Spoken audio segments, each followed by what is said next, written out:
শরীয়তপুরের গোসাইরহাট থানায় এক চাঞ্চল্যকর ঘটনা। সাজাপ্রাপ্ত আসামিকে হাজতে ভিআইপি সুবিধা দেওয়ার অভিযোগে স্থানীয়দের মধ্যে তীব্র প্রতিক্রিয়া সৃষ্টি হয়েছে। জনমনে এখন ক্ষোভ আর প্রশ্ন, আইনের চোখে কি সবাই সমান?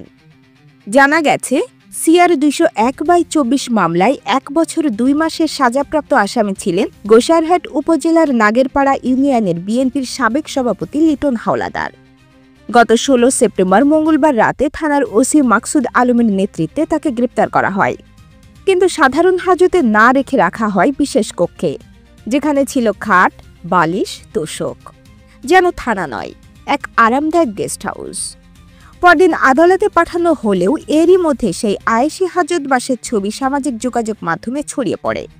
ভাইরাল হওয়া ছবিতে দেখা যায়, খাটে হেলান দিয়ে সিগারেট হাতে আরাম করে বসে লিটন হাওলাদার মোবাইলে কথা বলছেন। ধারণা করা হচ্ছে, থানার ভেতর থেকেই কেউ গোপনে এসব ছবি তুলে গণমাধ্যমে সরবরাহ করেছে। ঘটনাটি ছড়িয়ে পড়তে গোটা এলাকায় তীব্র আলোচনা শুরু হয়েছে। সাধারণ মানুষ বলছেন, একজন সাজাপ্রাপ্ত আসামি যদি থানাতেই এমন সুবিধা পান, তাহলে বিচার ব্যবস্থার প্রতি সাধারণ মানুষের আস্থা কোথায় যাবে? ওসি মাকসুদ আলম অবশ্য অভিযোগ অস্বীকার করে বলছেন, আসামি অসুস্থতার কথা বলায় তাকে আলাদাভাবে রাখা হয়। খাট বা মোবাইল ফোনের ব্যবস্থা কে করেছে আমি জানি না। কেউ করে থাকলে বিষয়টি খতিয়ে দেখা হবে। মানুষ ভুলের ঊর্ধ্বে নয়, আমারও ভুল হতে পারে।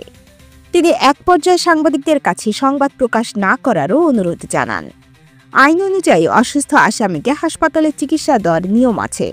হাজতে মোবাইল ফোনে ব্যবহারের ঘটনা তদন্ত করা হবে। সিসিটিভি ফুটেজ দেখা হবে, সংশ্লিষ্টদের জবানবন্দি নেওয়া হবে এবং সত্যতা পেলে যথাযথ ব্যবস্থা গ্রহণ করা হবে।